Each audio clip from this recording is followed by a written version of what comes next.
Welcome to Show-Off Showdown! In this series, the fighters are called Show-Offs, and this is the series for the Show-Off Showdown!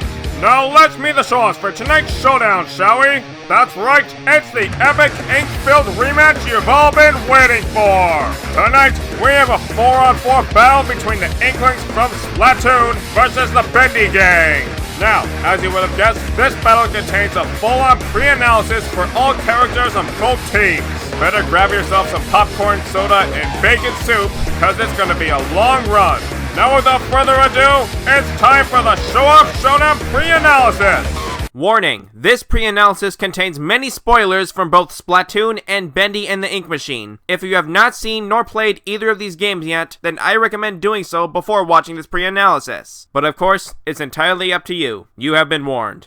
Picture this. 12,000 years into the future, a global flood has washed away the Earth and the human race has gone extinct. Eventually, the world was repopulated by a new race of humanoid beings, ones that evolved not from primates like we did, but from cephalopods such as Squid and octopus. These races were known as the Inklings and Octarians. Now, there's a lot of information to go through, so I'll give you the short version of the Splatoon backstory. For many years, the Inklings have engaged in a civil war with each other, which was known as turf wars, until they were faced with a new enemy known as the Octarians. Long story short, after defeating their Octarian enemy and banishing them to who knows where, the Inkling race inherits the world, and they eventually form their own modern society in a city known as Inkopolis, a place where hip fresh Squid kids can hang out, go on about the latest fashion, and participate in Splatfest or Turf Wars, which was once an active war but is now their signature traditional sport.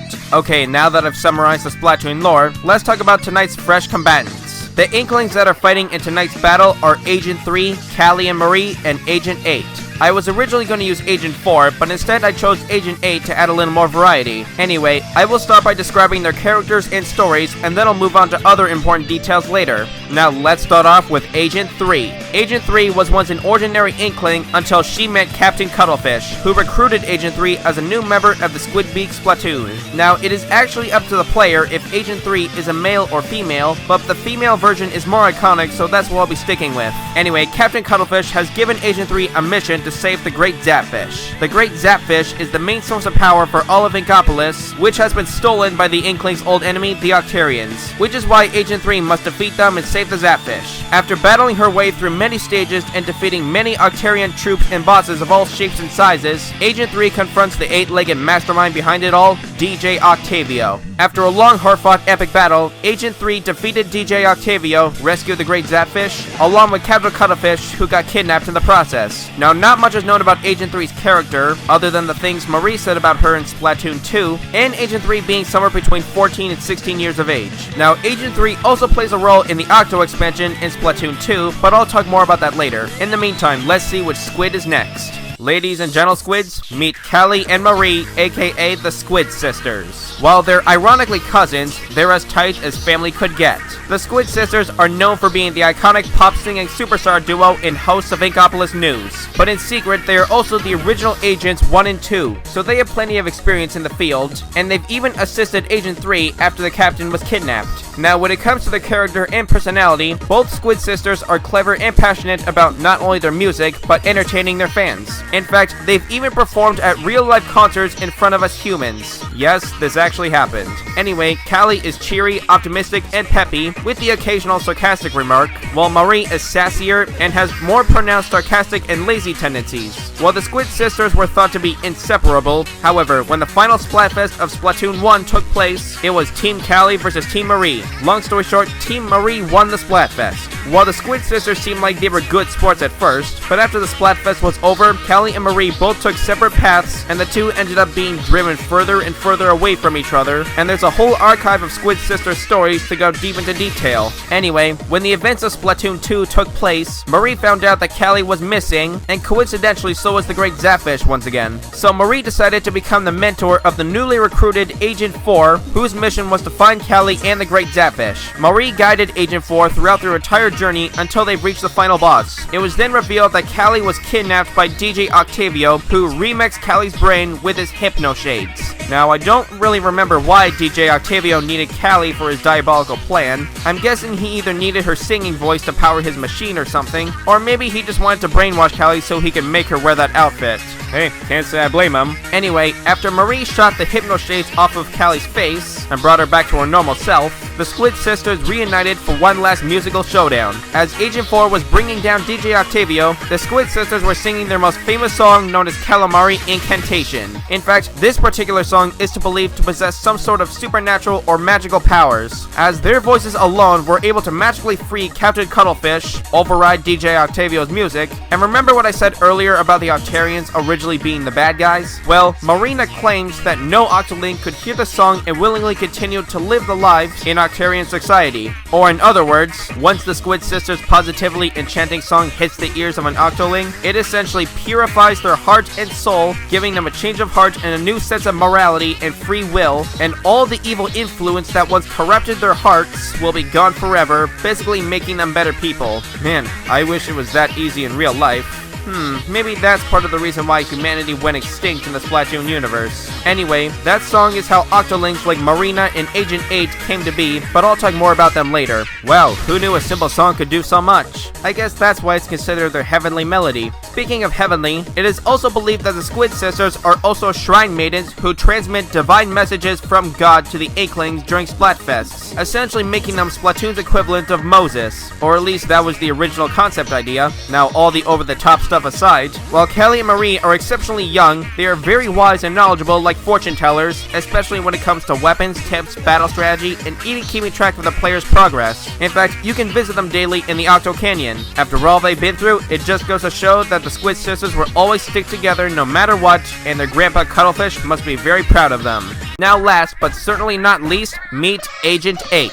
Agent 8 was once an Octarian soldier until one day she woke up with no memory of who she once was. The only thing she remembers is hearing the Squid sisters' divine song I mentioned earlier. So even though she had no memory, she had a new sense of hope within her. Rather, if she was seeking freedom, redemption, a chance to make a difference in society, or all of the above, she had a new life goal, and that was to make it all the way to the Promised Land, aka Inkopolis. Now when Agent 8 woke up, she was accompanied by Captain Cuttlefish, the same old man who mentored Agent 3, who then decided to help Agent 8 along her journey. Now she is called Agent 8 because a suspicious yet seemingly helpful talking telephone marked her as number 10,008, but Captain Cuttlefish just referred to her as Agent 8. Now like Agent 3, it is actually up to the player if Agent 8 is male or female, but once again the female version is more iconic. Anyway, in order to get to the Promised Land, Agent 8 had to board a train inside an old spooky subway station that looks like nobody used it for decades, and the train was filled with very bizarre and creepy alien sea creatures. You know how Splatoon's tone originally seemed bright, colorful, and friendly? Well, the Octo expansion is a lot more dark, creepy, and creaturey. You know what, just forget I said that. Anyway, Agent 8 wasn't alone on her journey. Not only was Captain Cuttlefish by her side, but she also had some help from Pearl and Marina, who are basically the successor to the Squid sisters, and the members of the new fresh singing duo known as Off the Hook. It is believed that Pearl and Marina are also Agents 5 and 6. Jeez, are all music stars secret agents in this game? Not to mention, Marina was actually the very first Octoling to hear the Squid sisters' music and start a new leaf in Inkopolis.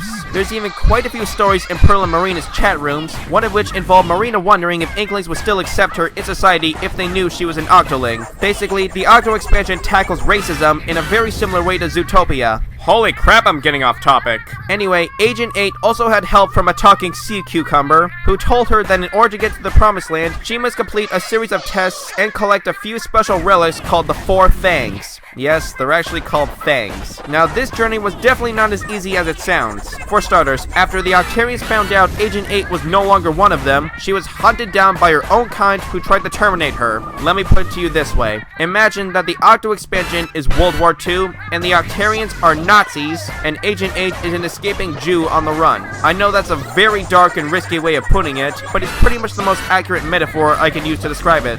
Either way, it was really not a pleasant experience for Agent 8. Not Not only did she have to fight off an entire army of Octarians out to get her, but throughout her journey, she had to ink her way through a series of masochistically hard and stressful challenges. Trust me, that Octo Shower boss made me feel lightheaded. And if that's not enough, Sea Cucumber strapped a suicide bomber backpack to her, so she lives in constant fear that it'll go off if she makes even one mistake.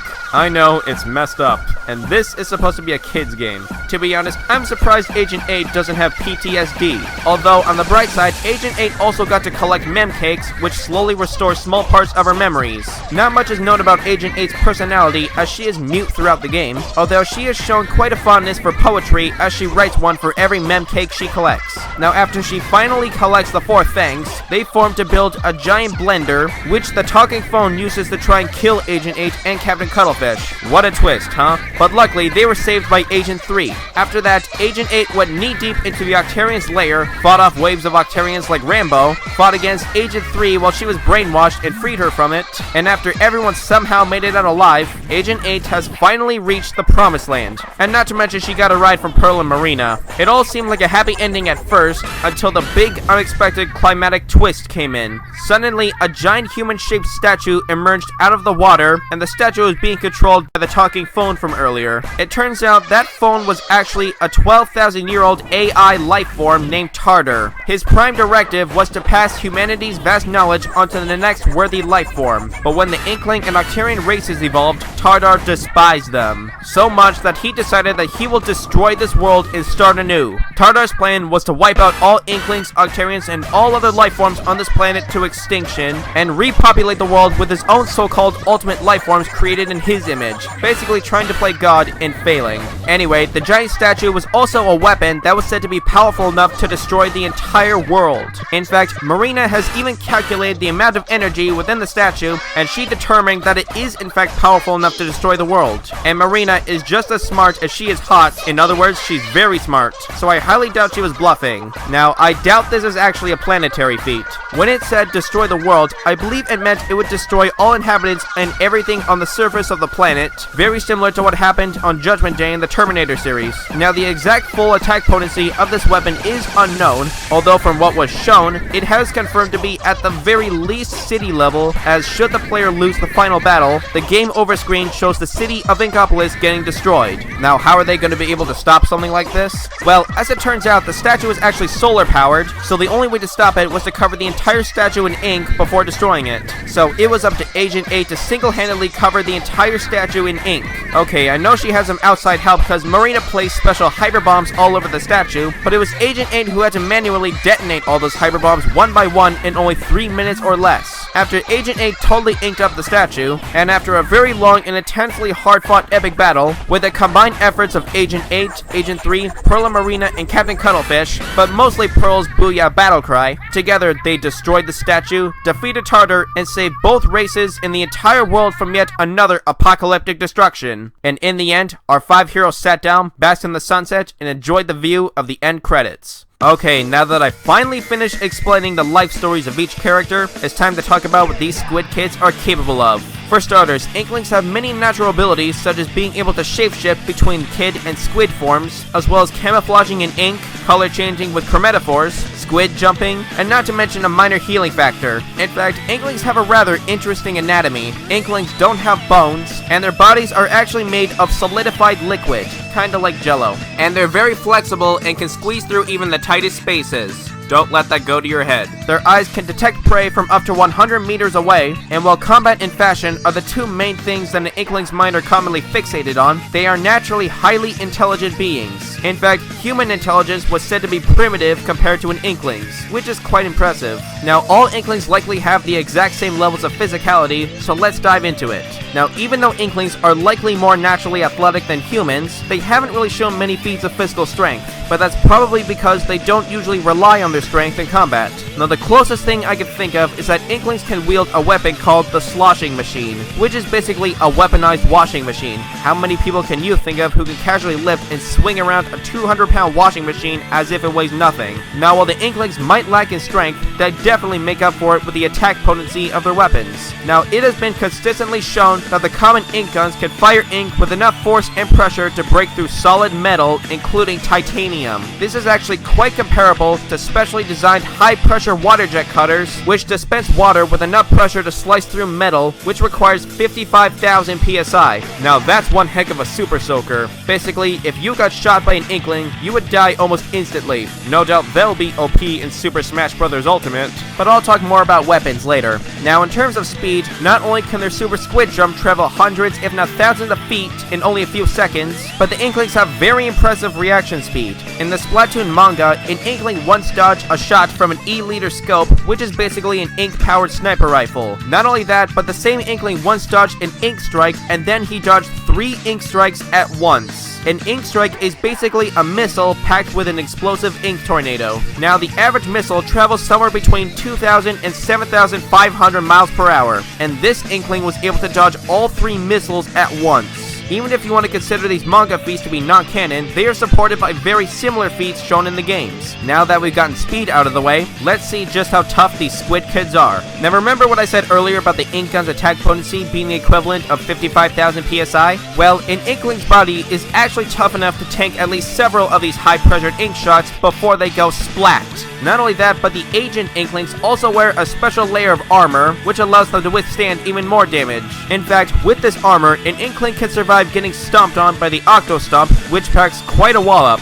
They can also survive getting crushed by massive bowling balls big enough to make Indiana Jones' boulder jealous. Not to mention, they've even survived massive explosions estimated to cover an entire city block, which is quite impressive. Now, should an Inkling lose this armor layer, luckily the armor regenerates after about 7 or 8 seconds. Not to mention, Inklings can also find and wear a few additional pieces of temporary armor as well. Now finally, let's talk about the Inkling's weapons. Now, there are 7 classes of weapons, including shooters, rollers, chargers, sloshers, splatlings, dualies, and umbrellas. And there are many different types of weapons within these classes, which each come with their own sub-weapon and special attack. Now, normally it is actually up to the player which weapon their Inkling gets, but it turns out that all 4 of these characters in tonight's battle each have their own preferred specific type of weapon in canon. Agent 3's main weapon is obviously the signature Splatter Shot. The Splatter Shot shoots ink projectiles at a moderately rapid rate, and the sub-weapon that comes with it is the Burst Bomb, which is basically an explosive ink balloon that explodes on contact. Not only that, but its special attack is Splashdown. After Agent 3 charges up her special meter, she leaps into the air and releases a massive ink explosion upon landing.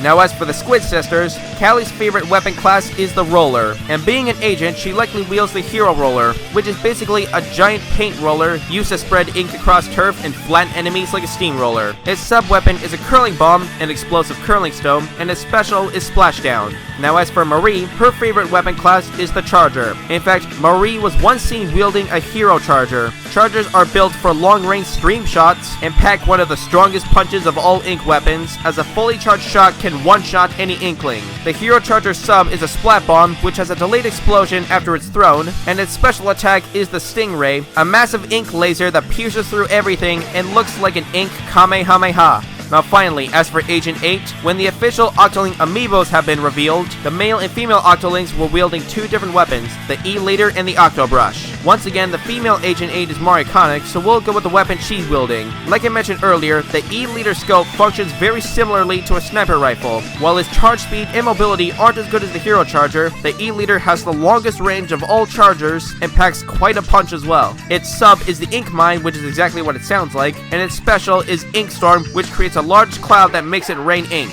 With all of this combined, the Inklings are definitely capable of a lot more than expected, but that's not to say they don't have their fair share of weaknesses. While battle strategy is one of an Inkling's main specialties, they can be countered or outmatched by foes with a superior strategy. Not only that, but Inklings have a semi-limited supply of ink in the tank, and if the meter says low ink, the Inkling will have to wait for their tank to slowly refill itself. Luckily, submerging themselves in ink helps refill it faster. Not to mention, Inklings can be a bit of sore losers sometimes. Now as for their biggest and most exposable weakness, while Inklings can definitely tank a lot of physical abuse, because their bodies are made of liquid, they are fatally vulnerable to water. If an Inkling's body is completely submerged in water, they will melt like witches. Which is pretty ironic considering that they evolved from sea creatures, so it doesn't really make much sense if you ask me. But despite all this, these Squid Kids will never back down from a fight, and they're always ready to ink up the competition, and they will always, quote-unquote, stay fresh.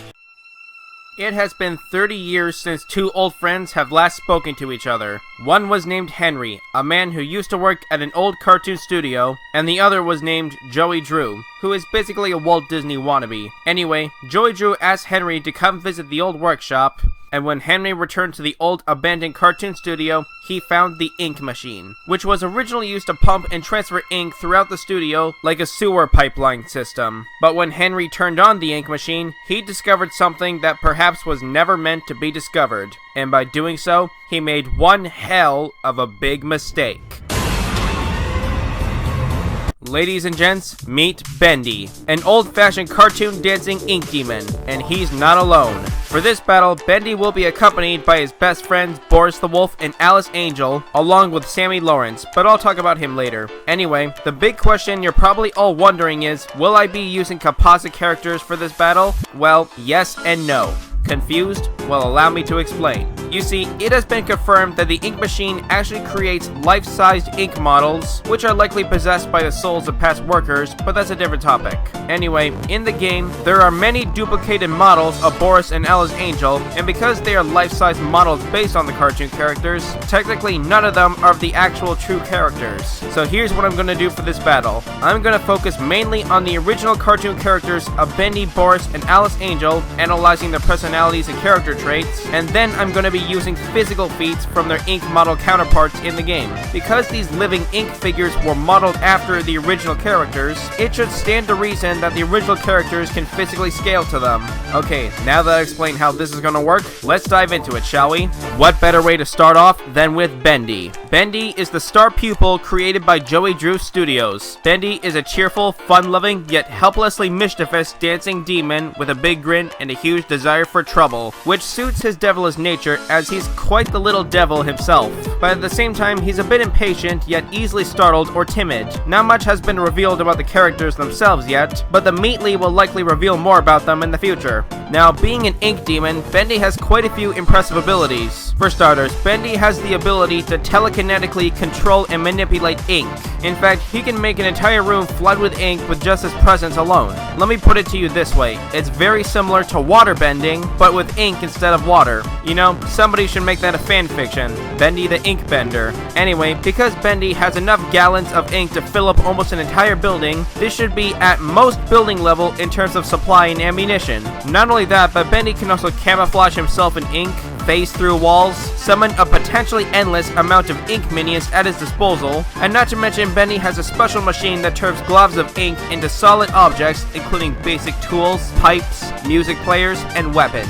In fact, Bendy's two strongest weapons are the signature axe, which is exactly what it sounds like, and the Tommy gun, an old-fashioned submachine gun that was often used in the Prohibition era. Unlike real Tommy guns, this gun has unlimited ammo, although ironically it must be reloaded after using it several times. Now, Bendy has shown to be moderately skilled in hand-to-hand combat as he was able to kill the projectionist with his bare hands, which leads me to Bendy's physicality. When Bendy completely submerges himself in ink, he can grow his arms to gigantic size. In fact, his arms are strong enough to pull vehicles underwater, I mean ink. Now, these vehicles appear to be roughly the size of golf carts, so they should weigh at least 1,000 pounds. Now, Bendy is pretty tough for a little guy, as he's durable enough to tank rapid bullets from the Tommy gun I mentioned earlier. In fact, bullets don't even phase him. Not only can his body withstand the bullet's kinetic energy, but it's also likely that because his body is made of liquid ink, solid projectiles have no effect on him. Now, we could call Bendy a speed demon, as he's fast enough to outrun a giant haunted taxi. Now, because this is the 1930s, cars didn't go very fast back then, though this is clearly no ordinary taxi, so it's likely faster than a regular taxi. Even if we decide to highball this by scaling it to the fastest car in the world, the fastest cars on record travel at roughly 300 miles per hour, which is really highballing it for Bendy here. Now, some people may be thinking that Bendy can dodge the bullets from the Tommy gun, but if you look closely, he's actually tanking them more so than dodging them. Even if we say Bendy can dodge the bullets, the speed of a Tommy gun bullet is roughly 935 feet per second, which is 637.5 miles per hour, which is slightly less than the speed of sound. Enough said. Now finally, Bendy has a final form called Beast Bendy. This form basically bulks Bendy up and likely makes him stronger than his base form, as well as give him a mouth of cliche but terrifying sharp teeth. Beast Bendy's main method of attack is quickly charging at his opponent like a raging bull while phasing through walls so nothing stands in his way. However, even in this form, Bendy does have a few weaknesses. Not only is Bendy a bit of a coward and somewhat clumsy, but in the last chapter it has been confirmed that Bendy will have trouble detecting people if he can't hear them, so it's likely that Bendy can be ambushed by someone with very quiet ninja stealth skills. Not only that, but in his beast form, Bendy acts a lot more violently aggressive and is more reliant on raw force than strategy, and he can be tricked into ramming into obstacles. Now, Bendy's biggest, most fatal weakness of all is the end. Yeah, this one's gonna be hard to explain. At the end of the game, Joey Drew's final recording said Bendy was there for his beginning, but he has never seen the end. Then Henry finds a film reel titled The End. He plays it in the film projector, and when Bendy sees the words The End projected on screen, Bendy vanishes from existence. Now, I'm guessing this film reel has a supernatural power that acts as Bendy's kryptonite when played. Or perhaps it's a metaphor indicating that Bendy's life is like his show, and the show must go on, and he never wants it to end.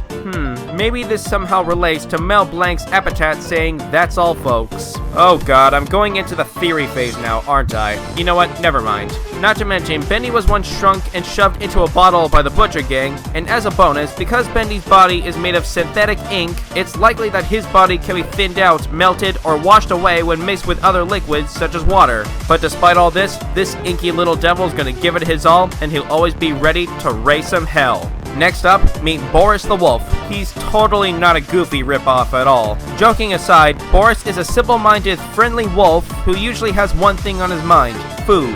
He can be a faithful friend, but only if his next meal doesn't get in the way. He's a bit clumsy and may get cross when disturbed by his activities, but he is also shown to be a bit of a trickster and opportunist, such as when he wore a ghost costume to scare Bendy and steal his trick-or-treat basket. He is also shown a love for music while playing his clarinet.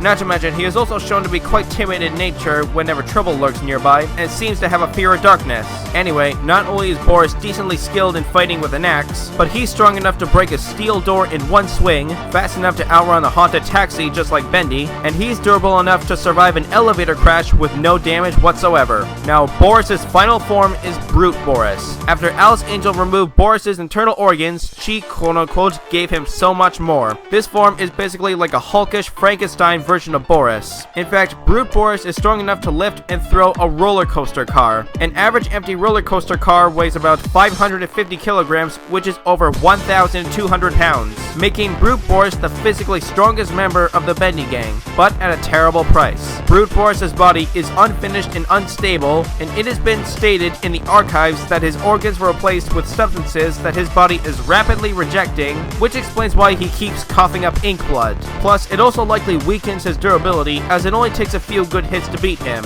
To be honest, that's really all I can say about Boris, for now at least. Now put your hands together and pray for Alice Angel. She's quite a gal. Sent from above, Alice Angel is a singing, dancing, heavenly sensation who brings a little light into everything she touches, often upsetting those who prefer dark.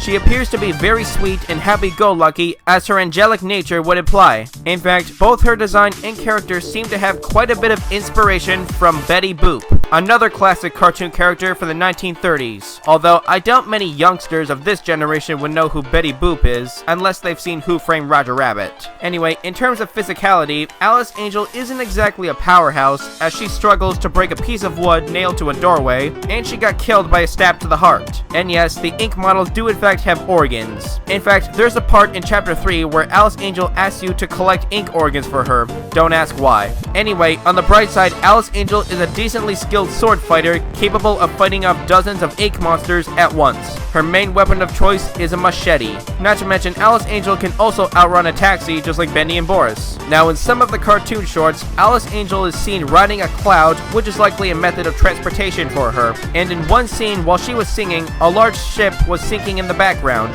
Now, it is unknown if her singing somehow caused the ship to sink, or if it was just a coincidence and the ship was already sinking on its own. It's better just to stick to factual proof rather than making assumptions. While there's not much else to say about Alice Angel, I'll say this much: she definitely has the voice of an angel. I'll be your angel and fly straight into your heart. Shaboo-doo-boo-boo, shaboo-boo-doo-bow. Now finally, we have Sammy Lawrence, the only member of the Bendy gang who wasn't originally a cartoon character like the others. Sammy Lawrence was once the director of the music department at Joey Drew Studios. He was a professional songwriter, and he really hated distractions, as his frustration is expressed with blunt and sarcastic disposition. But hey, with all the ink leaks and people flipping the switch in his office every day, can't say I blame him. Anyway, when the studio went bankrupt and was abandoned, Sammy Lawrence was corrupted by the ink, and he was essentially cursed with his soul trapped inside a monstrous body made of ink.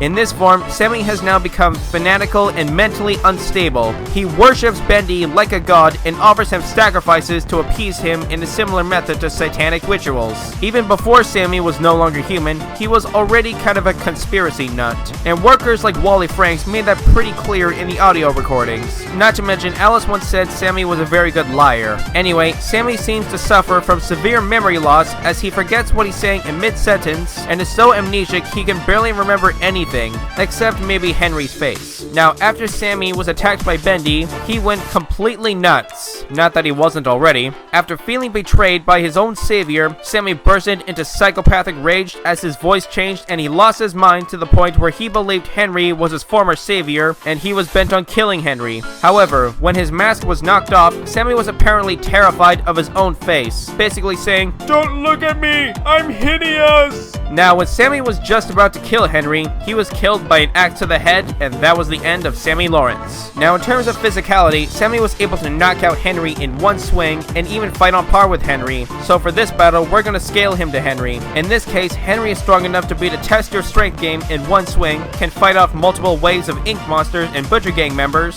He single-handedly destroyed a living amusement park ride possessed by the soul of an egotistical theme park builder named Bertram Piedmont, survived plummeting from long falls and walked them off no problem, and even survived an elevator crash just like Boris. And what's more impressive is that Henry is pretty old. The letter at the beginning said it has been 30 years, and you've seen how old Joey Drew was at the end, right? So realistically, Henry should be in like his 50s or 60s by now, so he's pretty tough for an old man. In fact, not only can Sammy fight on par with Henry, but he even pinned him down and almost killed Henry in the process. And it only makes sense cause, well, just check out that muscular structure. The archives even made that pretty clear. Now, despite how tough he is, it only takes a good axe to the head to take him out and he's done for. That's all I can say. So, here we have the 4 members of the Bendy gang. While they're weaker apart, they're stronger together. But will they be enough to take on the fresh Squid kids of Inkopolis?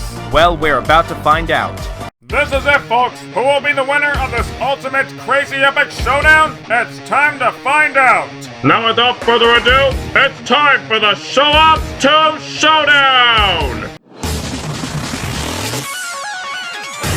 Get ready for the next battle. Fight!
him. Fatality.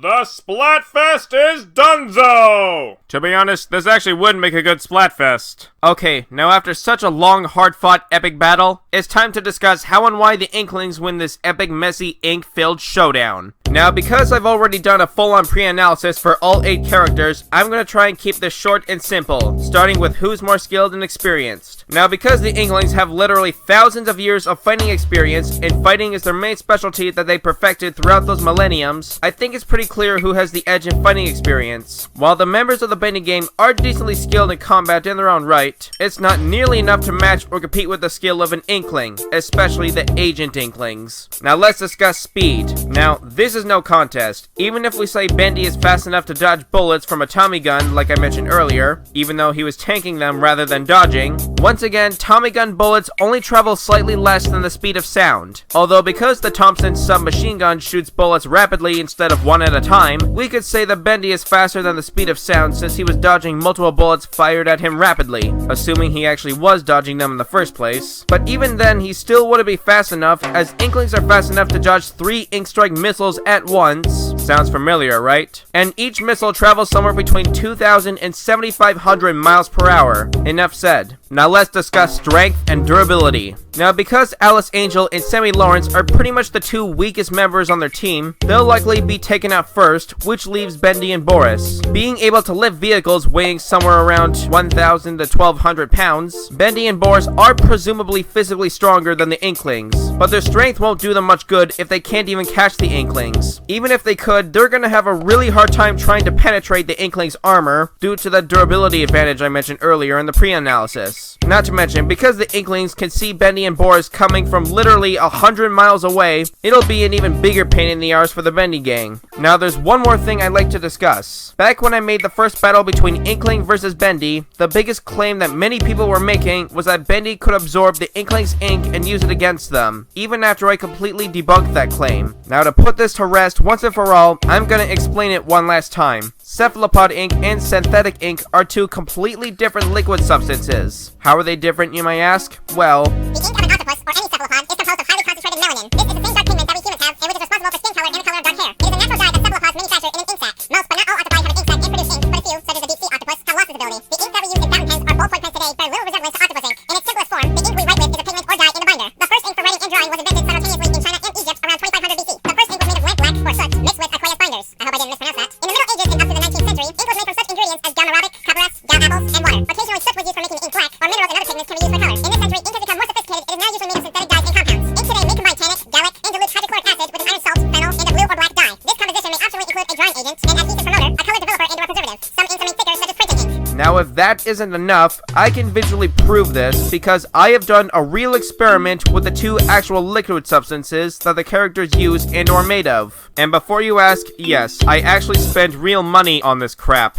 but hopefully it's put to a good use. Anyway, I poured synthetic ink and cuttlefish ink into a test tube to see what kind of chemical reaction it causes when the 2 liquids mix together. What was the result? Well, the resulting reaction is very similar to what happens when you put Mentos in a soft drink. The liquid mixture bubbles and rises higher than the amount put in, only it rises a lot slower than Mentos and soda. So the mixture has a very interesting chemical reaction. However, when I dumped the ink into the sink, the resulting mixture of the 2 liquids was pretty much just a useless mushy blob, which is exactly what Bendy will become if he tries to absorb the Inkling's ink. No doubt that'll backfire on him. Combine that with the fact that Bendy is getting rapidly blasted with 55,000 pounds of force per square inch by that same ink, or even more if you count the charger weapons, or even getting flattened to death by an ink roller, there's no way that Bendy and Boris, even in their final forms, could withstand that. I think I've said enough. So overall, while the Bendy gang really knows how to kick it old school, the Inklings were just too fresh for the Bendy gang to handle. And we all know how the retro versus modern Splatfest went down, right?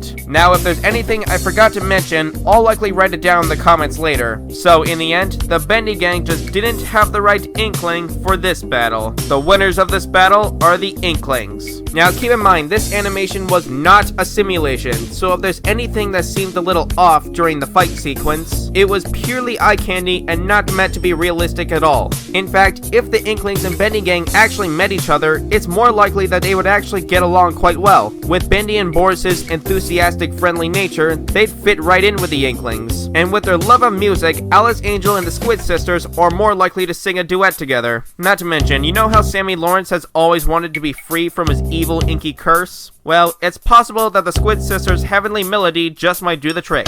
But because this is a versus matchup, they have to fight regardless, because that's the whole point of a versus debate, right? Now before we wrap this up, I'd like to give a special thanks to the MLG Avocado for animating one of the scenes of tonight's battle. He's got plenty of other amazing content, so do yourself a favor and go check out his channel and subscribe. Next time on Show-Off Showdown!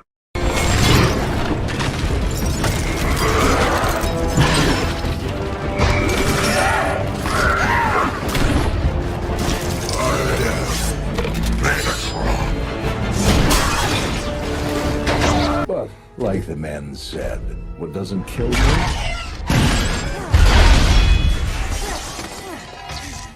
just makes me stronger.